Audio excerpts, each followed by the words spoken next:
I think one of the most unbelievable things from the OKC Game 1 victory over the Memphis Grizzlies is the fact that SGA had 15 points. He was 1 of 7 from 3, Morgan. And OKC still finished with 131 points.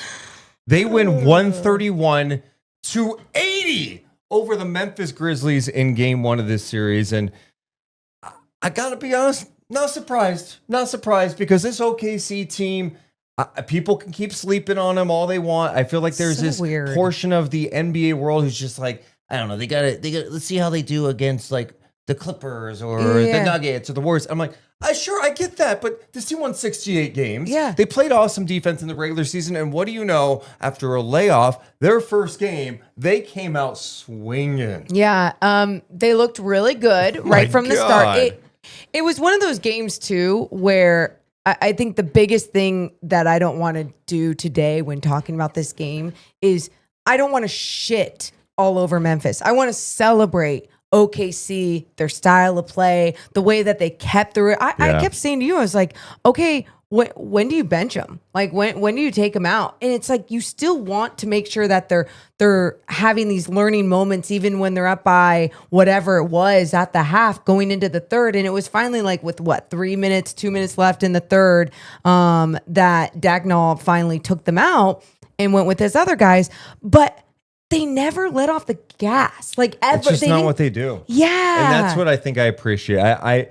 Someone hit me up on social media and was like, they're boring. I'm like, I don't know if you're a basketball fan how you could ever accuse Oklahoma City and the Thunder of being boring. Because I think why I like this team so much is everyone approaches the game the same way. There's a relentlessness about them. As a team. They're unselfish. Yep.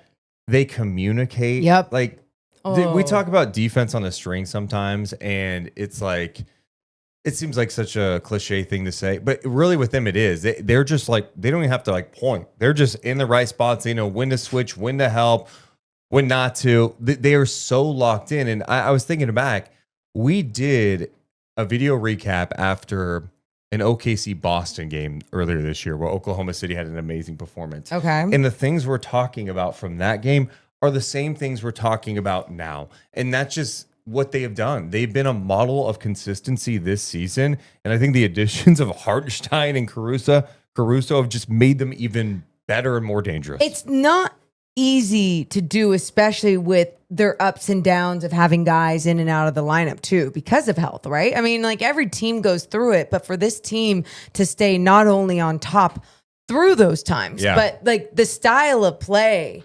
remained consistent. And what they've been able to build there, the understanding of like, this is a team sport. And if you play it as a team, you can see championships, right? You can dominate, see so much success. What we saw today was pure domination over the Memphis Grizzlies, but it truly was the way that, like you're saying, they were doing everything perfect, moving on a string, communicating with one another, remaining aggressive, never letting up, even when the score was, whatever. I don't even know. You're up 57. Right. Whatever. Like you could say whatever number you want to say right now. It's fun to watch. This game altogether wasn't fun to watch. I don't know how this series is ultimately going to be, but at the same time, what I'm kind of excited to look for now, looking at this series, is just how these guys keep playing at this high level without letting up, knowing your competition are the Memphis Grizzlies, a team that you could truly just dominate. 2 plays that popped for me early in this game defensively. Jalen Williams had a great contest on Ja Morant, forced him to pass out to the corner, missed shot.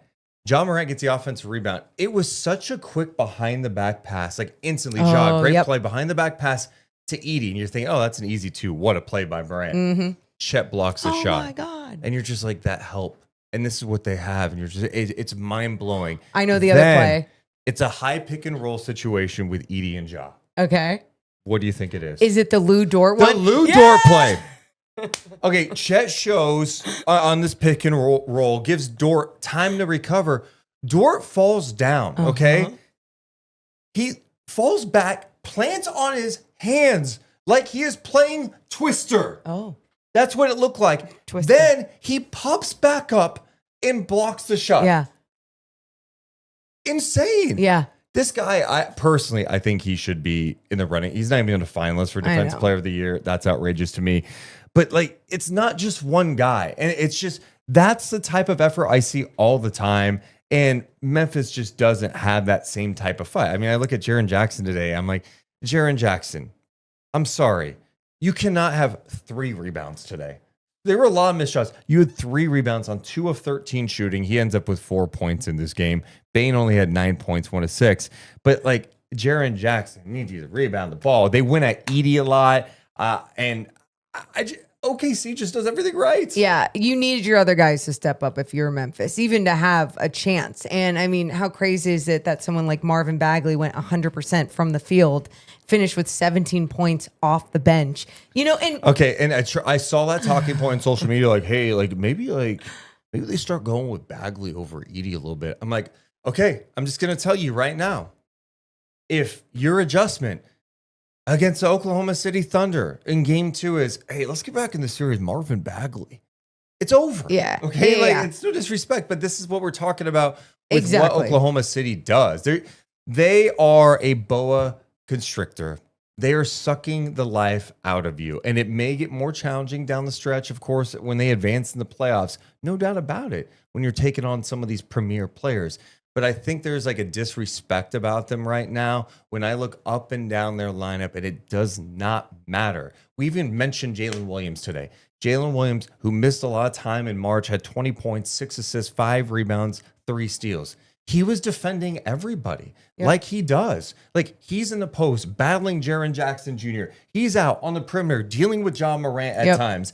And that's a guy that everyone looks to like, hey, he's got to make sure he's got to score at this level in the playoffs. He's got to help SGA. Yes, we acknowledge that. But what he is doing defensively, he's taken another leap this year. It's really incredible. how many times are we watching this game? And I know we keep talking about the team moving on a string, playing defense, communicating, blah, blah, blah. But when you see Lou Dort come out and then you say, oh, coming off your bench, Alex Caruso to come in and to just like be a dog and get up in everyone's grill and have that same perimeter presence. And he was out defending Jaren Jackson Jr. and trying to bait him into putting the ball on the floor. Case and Wallace. I mean, like my the God, list goes yeah. on. The list goes on. And then you have Wiggins scoring 21 points off the bench. And I mean, he's someone just throughout this year has been doing things like that off the bench. So again, this team as a whole, even in a game like this, I still found excitement in watching this team. I totally agree. But this series, I'm gonna need a little bit more competitive basketball. I'm gonna need Memphis and their guys to step up a little bit. Give me something else to watch.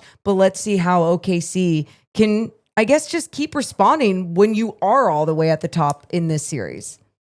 I think this group is mature enough, even though they're young, that they're just still make sure it's a 4 or 5 game max series, and then you move on.